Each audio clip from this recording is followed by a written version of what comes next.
Hello and welcome to Yadnya investment academy. मेरा नाम है शैनिक भंडारी और आज की ताज़ा खबर के इस नए एपिसोड में आप सभी का बहुत बहुत स्वागत है। तो चलिए हमेशा की तरह वर्ल्ड इकोनॉमी के साथ आज के इस एपिसोड की शुरुआत करते हैं। ओवरऑल वर्ल्ड इकोनॉमी की नजरें यहीं पे टिकी है कि फेड अपनी मीटिंग में क्या डिसीजन लेगा। तो फेडरल रिजर्व की जो मॉनेटरी पॉलिसी कमेटी है, सो उनकी मीटिंग चल रही है 11th एंड 12th जून, ये 2 दिन इनकी मीटिंग रहेगी। एंड आज इनकी जब मीटिंग कमेंस होगी तो उनके कमेंट्रीज आएगी एंड वो क्या डिसीजन लेते हैं इस पे सारे ही ग्लोबली अगर हम बात करें तो सभी कंट्रीज की भी नजर यहाँ इस पॉइंट पे रहेगी। अब दूसरी जो न्यूज हम यहाँ पे देखने वाले that is regarding the oil demand. So OPEC जो है, सो उन्होंने अपने मंथली रिपोर्ट में ये बताया है कि सेकेंड हाफ ऑफ 2024 यानी कि जुलाई से लेके दिसंबर 2024 में ऑयल का डिमांड जो है that will grow by 2.3 million barrels per day. And इनका कहना है कि ये जो डिमांड ग्रोथ ये लोग फोरकास्ट कर रहे हैं that would be primarily driven driven by strong service sector. तो सर्विस सेक्टर का ट्रैक्शन इनके हिसाब से ज्यादा अच्छा है ओवरऑल ग्लोबल पर्सपेक्टिव से। एंड इस पर्टिकुलरली जो ट्रैवल एंड टूरिज्म का सेगमेंट है वो काफी अच्छे से बूस्ट हो सकता है in the second half of this calendar year. तो उस वजह से इन्होंने अपना ग्रोथ जो ऑयल कंजम्पशन का ऑयल डिमांड का जो फोरकास्ट है वो यहाँ पे बढ़ाया है फॉर H2 कैलेंडर 24। अब हम इंडियन इकोनॉमी की ओर बढ़ते हैं जहां सबसे पहला जो न्यूज है that is regarding world banks forecast about India. So world bank ने कहा है कि India will remain the fastest growing large economy. World bank ने इंडिया का जो FY25 का जीडीपी ग्रोथ है उसको 6.6% पे यहाँ पे उन्होंने फोरकास्ट किया है। एंड FY26 यानी कि नेक्स्ट फाइनेंशियल ईयर का जीडीपी ग्रोथ 6.7% पे उन्होंने फोरकास्ट किया है, यानी कि FY26 should be higher than FY25। प्रधानमंत्री आवास योजना ये जो स्कीम हमारी गवर्नमेंट चला रही है उसके अंडर 3 करोड़ एडिशनल यूनिट्स यहाँ पे गवर्नमेंट डेवलप करने वाली है ओवर द नेक्स्ट 5 इयर्स। तो इसमें लगभग 3.25 से 4 लाख करोड़ का एस्टिमेटेड कॉस्ट यहाँ पे सेंट्रल गवर्नमेंट को बेयर करना पड़ेगा। एंड इससे 3 करोड़ हाउसेस ये लोग यहाँ पे अपने गरीबों के लिए यहाँ पे ये लोग डेवलप कर सकते हैं जो हमारी गवर्नमेंट है वो। तो ओवरऑल जो सेंटर एंड स्टेट का यहाँ पे जो मिक्स रहेगा कंट्रीब्यूशन का in this 3.75 to 4 lakh crore का जो एक्सपेंडिचर है, तो 60% would be borne by central government and the remaining part would be borne by state government. So जैसे ही ये न्यूज बाहर आई कल, तो इसके बाद हाउसिंग फाइनेंस कंपनीज के स्टॉक में कुछ तेजी नजर आई थी। तो दैट दीज और द कंपनीज जो हाउसिंग फाइनेंस में कंपनीज है उनके स्टॉक्स में एक बढ़त कल देखने को मिली थी कल के ट्रेडिंग पीरियड में। Next the next news is regarding the India semiconductor industry. So team team lease degree apprenticeship ये एक ऑर्गेनाइजेशन है जिन्होंने एक रिपोर्ट यहाँ पे रिलीज की है। उनके हिसाब से इंडिया का जो सेमीकंडक्टर का मार्केट है that will grow to $100 billion by 2030। So overall semiconductor market काफी रोबस्ट यहाँ पे रह सकता है। एंड 2025-26 में ही 10 लाख जॉब्स ये मार्केट क्रिएट कर सकता है। लेकिन एक कंसर्निंग फैक्ट ये है कि इंडिया में सेमीकंडक्टर रिलेटेड स्किल्स की बहुत ज्यादा कमी है। B it research, B it packaging, जो बी इट डिजाइन मैन्युफैक्चरिंग, जो जो सारे भी रोल्स है यहाँ पे जितने भी सेगमेंट्स में यहाँ पे लोग हैं वहां पे इंडिया स्किल्स में काफी लैक करता है। And 2.5 to 3 lakh deficit of professionals हमें 2027 तक के इस इंडस्ट्री में देखने को मिल सकता है। तो काफी ज्यादा फोकस रह सकता है कि स्किल्ड लेबर को यहाँ पे इंडिया कैसे हायर करता है in the semiconductor space. Stock specific news के बारे में बात करते हैं। कल टाटा मोटर्स ने एक अनाउंसमेंट किया एंड उसके बाद टाटा मोटर्स का स्टॉक काफी तेजी में देखने को मिला था। टाटा मोटर्स ने कहा है कि उनका जो इंडिया का बिजनेस है that has become net debt free in FY24। इसी के साथ कंपनी का कहना है कि JLR जो इनका बिजनेस है, जैगुआर लैंड रोवर का, so that will become net debt free in FY 25, that is the current financial year. इसी के साथ इस कंपनी ने ये भी बताया कि इनका जो इलेक्ट्रिक व्हीकल वाला सेगमेंट है JLR के अंडर, तो वहां पे वो लोग एबिटा ब्रेक इवन की बातें कर रहे हैं बाय फाइनेंशियल ईयर 2026। और कंपनी ने ये भी कहा है कि they are targeting 25% market share across all segments. Next news is regarding State Bank of India. So हमारी जो सबसे बड़ी PSU बैंक है, वो $3 बिलियन का डेट रेस करने वाली है इन FY 25। कंपनी के बोर्ड, जो इनका सेंट्रल बोर्ड है, उन्होंने एक डिसीजन पास किया जिसके under the company will buy either by public और बाय प्राइवेट प्लेसमेंट वो सीनियर अनसिक्योर्ड नोट्स यहाँ पे इशू करेंगे, which will largely be denominated in the US dollars. So इसके थ्रू $3 बिलियन का डेट यहाँ पे ये कंपनी रेज करेगी। बट ये डेट क्यों रेज किया जा रहा है एंड इसके क्या क्या प्रोस्पेक्ट्स है एंड इससे क्या क्या बेनिफिट्स हो सकते हैं, इसके बारे में अभी तक की कंपनी की तरफ से कोई भी क्लैरिटी यहाँ पे नहीं दी है। The next news is regarding Kaynes technology. Kaynes technology के CFO and director mister Jayaram Sampath ji ने ये कल एक इंटरव्यू में कहा कि कंपनी का जो ओसैट एंड बेयर PCB का प्लान है, यानी कि जो उनका सेमीकंडक्टर का जो फोरे है, उसके गवर्नमेंट अप्रूवल जो डिले होते हुए नजर आए थे, mostly because of this election code of conduct, तो वो कंपनी का मानना है कि नेक्स्ट कुछ वीक्स के अंदर उन्हें ये प्लान जो अप्रूवल्स है वो मिल जाएंगे और उनका जो प्लान है FY 26 में ये प्रोजेक्ट को कमर्शियलाइज करने का, वो ऑन टाइमलाइन, वो अपने सही टाइमलाइन पर एग्जीक्यूट हो जाएगा। इसी के साथ साथ मिस्टर जयराम सर ने ये भी बताया है कि FY 25 में वो कंपनी जो है 3,000 करोड़ का रेवेन्यू टारगेट कर रही है विथ मार्जिन ऑफ अराउंड 15%। और by FY 28 they are targeting $1 billion of revenue. इसके साथ साथ कंपनी ने ये भी कहा है कि उनका जो ऑर्डर बुक है वो काफी रोबस्टली ग्रो हो रहा है। हमने इनके रिजल्ट्स में भी देखा कि मोर देन 4,000 करोड़ की ऑर्डर बुक इस कंपनी के पास ऑलरेडी है as of Q4 FY 24। And management ये कह रही है कि every month they are adding 300 to 400 crore of in this order book. So order book की ग्रोथ जो है वो काफी रोबस्ट नजर आ रही है। एंड इसी के वजह से ये जब ये नंबर्स मैनेजमेंट ने, और ये जो खास करके सेमीकंडक्टर की अप्रूवल्स की एक्सपेक्टेशन जो मैनेजमेंट ने सेट की, उसी की वजह से कल ये जो स्टॉक है वो ऑलमोस्ट 8% बढ़ा था। जुबिलेंट फूड वर्क्स का स्टॉक भी कल पॉजिटिव साइड पर ट्रेड करता हुआ नजर आया। जुबिलेंट फूड वर्क्स ने 2,000 स्टोर्स का माइलस्टोन यहाँ पे अचीव किया and it has become India's first QSR to achieve this feat. So in Domino's as a brand के लिए India has become the biggest market outside the United States. So 2,000 store का network यहाँ पे already set हो चुका है। अगर एक इंटरेस्टिंग नंबर देखें तो जो फर्स्ट 500 स्टोर्स यहाँ पे जुबिलेंट फूड वर्क्स ने सेट किए थे, that took over 16 years। And अभी जो लास्ट 500 स्टोर्स इन्होंने ऐड किए, that were added in just 29 months।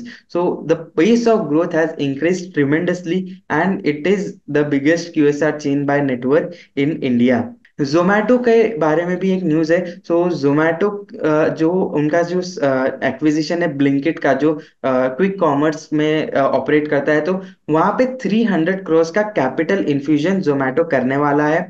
इसी के साथ साथ जो टोटल यहाँ पे इनका इन्वेस्टमेंट रहेगा ब्लिंकिट के एक्विजिशन के बाद, तो that will reach to 2,300 crore. इसी के साथ कंपनी ने ये भी बताया कि जोमेटो का जो एंटरटेनमेंट बिजनेस है, जोमेटो एंटरटेनमेंट का जो उनका आर्म है, उसमें भी ये लोग 100 करोड़ का यहाँ पे ये कंपनी इन्वेस्टमेंट करने वाली है। सो बेसिकली ये इवेंट ड्रिवन आर्म है, तो जो भी कॉन्सर्ट टिकट्स वगैरह, पार्टीज वगैरह, इन सब की टिकट्स जो होती है यहाँ पे, उसका बिजनेस ये लोग यहाँ पे करते हैं under the Zomato entertainment arm. The next news is regarding Tata Tech. तो टाटा टेक ने बताया कि मित्सुबिशी इलेक्ट्रिक, ये जो कंपनी है, इनके साथ इन्होंने इंडिया का डिजिटल ट्रांसफॉर्मेशन इनके लिए करके दिया है। जो इनका जो प्रोजेक्ट का टाइमलाइन था उससे 25% कम टाइम में यहाँ पे कंपनी ने अपना प्रोजेक्ट कंप्लीट किया है। एंड इसी के इनके ये प्रोजेक्ट की वजह से जो मित्सुबिशी की जो efficiency, operational efficiency, that is increase to 15%। So यहाँ पे वो कंपनी ने SAP S/4 HANA application install किए मित्सुबिशी के लिए। The next news is regarding Ola Electric. So Ola Electric ये काफी टाइम से चर्चा में रही थी कि ये अपना IPO लाने वाली है। एंड अभी सेबी ने इस कंपनी के 7,250 करोड़ के IPO को अप्रूवल दी है। सो ये जो IPO है, जाहिर सी बात है कि ये this is one of very big IPO that will be coming up. जो IPO का बाइफरकेशन रहेगा, that would be something like 5,500 crore का फ्रेश इशू यहाँ पे ये कंपनी करने वाली है। एंड जो बचा हुआ 1,750 करोड़ है, तो उसमें ऑफर फॉर सेल रहेगा, जहाँ पे इन्वेस्टर्स तो एग्जिट ले ही रहे हैं, लेकिन प्रमोटर के साइड से भी थोड़ी सेलिंग नजर आ रही है। सो नेक्स्ट, अभी हम हमारे आखिरी सेक्शन की ओर बढ़ते हैं, इकोनॉमिक्स एक्सप्लेन। सो इस वीक में जो सबसे इम्पोर्टेंट इकोनॉमिक इवेंट रहे लास्ट वीक की अगर हम बात करें, तो इलेक्शन इंडिया में तो था ही, लेकिन मैं उसकी बात नहीं कर रहा हूँ। मैं बात कर रहा हूँ यूरोपियन सेंट्रल बैंक के रेट कट्स के बारे में। तो ECB जो है, उन्होंने अपना all time high policy rates को 4% से 3.75% पे ले आके 25 बेसिस पॉइंट्स का कट यहाँ पे लिया है। सो आज हम समझेंगे कि जब central banks policy rate cuts लेती है, तो उसका इम्पैक्ट स्टॉक मार्केट्स पे कैसे होता है। सो हम सबसे पहले देखते हैं कि इंडिया में रेपो रेट्स कैसे है, इंडिया का जो RBI के रेट्स जो है वो कैसे रहे हैं। तो वो लास्ट 10 इयर्स में ये रेट्स में काफी ज्यादा फ्लक्चुएशंस हमें देखने को मिले। जो रेट्स मोर देन 7% हुआ करते थे, वो 2020 में आकर, मई 2020 में 4% पे आके लगभग 2 साल वहां पे स्टेबल रहते हैं। लेकिन मई 2022 के बाद से ये रेट्स जो है वो काफी तेजी से बढ़ते हुए नजर आए। एंड करेंटली इंडिया का जो रेपो रेट है, दैट इज अराउंड 6.5%। सो एक एक्सपेक्टेशन तो ये है कि यहाँ से आगे जाके रेट्स जो है, पॉलिसी रेट्स है, वो बढ़ने तो नहीं वाले। एंड मार्केट तो यही एस्टिमेट कर रहा है कि कब ये रेट कट्स होने लगेंगे। तो जैसे ही ये रेट कट्स हो गए, तो इसका इम्पैक्ट क्या रहेगा हमारे स्टॉक मार्केट्स पे, हमारी इकोनॉमी पे एज अ होल, तो उसके बारे में हम एक छोटा सा प्रेजेंटेशन अभी देखेंगे। So what will be the impact of rate cuts on stock markets. जब सेंट्रल बैंक रेट कट करता है, तो सबसे पहले जो इम्पैक्ट यहाँ पे आता है कि जो बोरोइंग कॉस्ट होती है, वो कंपनीज के लिए कम हो जाती है। तो लोअर बोरोइंग कॉस्ट के वजह से यहाँ पे कंपनी के फाइनेंशियल्स पे जो प्रेशर है वो ईज आउट हो जाता है। कंपनीज जो है वो ज्यादा बोरोइंग कर सकती है। एंड अगर वो इजियर वे पे, इजियर कॉस्ट पे या लोअर कॉस्ट पे बोरोइंग कर सकेगी, तो अपने एक्सपांशन को भी इजीली फंड कर सकेगी। उसका सेकेंड इम्पैक्ट, तो this was the corporate level का डायरेक्ट इम्पैक्ट। अगर हम कंज्यूमर लेवल पे डायरेक्ट इम्पैक्ट देखेंगे, तो कंज्यूमर स्पेंडिंग में यहाँ पे इंक्रीज देखने को मिल सकता है, बिकॉज कंज्यूमर के लिए भी क्रेडिट जो है वो इजियर हो जाएगा। तो कंज्यूमर क्रेडिट बढ़ता है, तो लोग, there will be more spending. So policy rate जब कम होंगे, तो जो हम जैसे कंज्यूमर्स है, जो नॉर्मल पब्लिक होती है, तो उन लोगों के लिए जो बोरोइंग होती है वो भी इजियर हो जाती है। एंड जैसे ये बोरोइंग भी इजियर होती है, तो ओवरऑल स्पेंडिंग का जो ट्रेंड है वो ऑन अ हायर साइड जाते हुए नजर आता है। तो स्पेंडिंग ओवरऑल इकोनॉमी में जो है, जो कंजम्पशन बेस्ड स्पेंडिंग है, जो डिस्क्रिशनरी बेस्ड स्पेंडिंग है, उसमें इंक्रीज देखने को मिलता है। सो इन दोनों का अगर हम एक कॉम्बिनेशन देखेंगे कि जब स्पेंडिंग कंज्यूमर के साइड से बढ़ेगी, तो कंपनीज के लिए डिमांड बढ़ेगी। एंड उनके लिए अगर क्रेडिट जो है, कंपनीज के लिए क्रेडिट है जो लोअर कॉस्ट पे रहेगा, तो वो अपने एक्सपांशन भी फंड कर पाएंगे। सो इसी के ये मतलब, अगर हम कॉज एंड इफेक्ट देखें कि एक तो बोरोइंग कॉस्ट कम हो जाएगी, तो दैट इज बेनिफिशियल कि हाँ चलो कंपनीज एक्सपांशन कर सकेगी। लेकिन एक्सपांशन तभी करेगी जब कंपनी को डिमांड आगे जाके बेटर दिखने को मिलेगी। तो कंज्यूमर स्पेंडिंग अगर बढ़ती हुई नजर आती है, तो कंपनीज भी अपना एक्सपेंशन एक्टिविटीज को ज्यादा एग्रेसिवली ये लोग यहाँ पे लेके आएंगे। सो इसीलिए बिजनेस के जो इन्वेस्टमेंट्स है वो भी इंक्रीज होते हैं ऐसे सिनेरियोज में। इस जब रेवेन्यू इस कंपनी का बढ़ेगा, एक्सपेंशन जब होगा, तो और साथ ही साथ बोरिंग कॉस्ट भी कम रहेगी, तो प्रॉफिटेबिलिटी जो है ये ऑन अ हायर साइड रहेंगी। तो सो कॉर्पोरेट प्रॉफिट्स में हमें इंक्रीज देखने को मिलता है जब आरबीआई जो है या किसी कोई भी सेंट्रल बैंक जो है वो अपने रेट कट्स कम करती है। सो एज अ रिजल्ट जो मार्केट है, स्टॉक मार्केट, ये इस सभी चीजों को पॉजिटिवली रहता है। सो फर्स्ट थिंग इज, जब कॉर्पोरेट्स के प्रॉफिट्स बेटर नजर आते हैं, तो equity as an asset class, इसका आउटलुक भी पॉजिटिव हो जाता है, and more investors money come to this asset class. तो इक्विटी का जो बेसिकली डिमांड है वो बढ़ेगा, एंड जब डिमांड बढ़ता है तो we know the prices follow. And एक और चीज यहाँ पे, एक और दूसरा पर्सपेक्टिव ये है कि जो स्टॉक मार्केट जो है वो फ्यूचरिस्टिक प्रॉफिट्स को यहाँ पे कहीं ना कहीं स्टॉक के प्राइसेस में दर्शाने की कोशिश करते हैं। तो अगर प्रॉफिट का आउटलुक बेटर होता है, तो ये कंपनीज के स्टॉक प्राइसेस में भी एक इंक्रीज देखने को मिल सकता है। Overall equity as an asset class या ओवरऑल स्टॉक मार्केट में पॉजिटिविटी आती है। सो अगेन, जब इकोनॉमी अच्छा करेगी ओवरऑल, कि as from an countries perspective, जब कंज्यूमर स्पेंडिंग अच्छी है, कॉर्पोरेट प्रॉफिट्स अच्छे हैं, तो जीडीपी ग्रोथ भी यहाँ पे पुश होगी। एंड जब इकोनॉमी भी अच्छा करेगी, एंड जो मार्केट्स भी जो है वो अच्छा करेंगे, तो इन्वेस्टर का कॉन्फिडेंस जो है वो स्टॉक मार्केट में बना रहता है, एंड जो इकोनॉमिक ग्रोथ जो है for the country, that is also robust. So to summarize it, अगर हम रेट कट का इफेक्ट की बात करें, तो स्टॉक मार्केट रेट कट्स को पॉजिटिवली लेते हैं, एंड ओवरऑल इकोनॉमी के लिए भी ये एक हेल्थियर प्रैक्टिस हो सकती है। लेकिन it should be cautious enough कि जो इकोनॉमी है वो रिसेशन में ना जाए। तो इसी वजह से there are top brains that are sitting in the central bank, जो ये डिसीजन लेते हैं, and they are very careful when to do rate cuts and when to do rate hikes. तो ओवरऑल इकोनॉमी को एक सस्टेनेबल ग्रोथ रेट पर लाना, and inflation को एक कंट्रोल लेवल में रखना, ये दोनों जब मैनेज होता है, इसी के लिए rate cuts and rate hikes किए जाते हैं, एंड यही एक प्राइमरी ड्राइवर होता है कि रेट कट्स कब होंगे।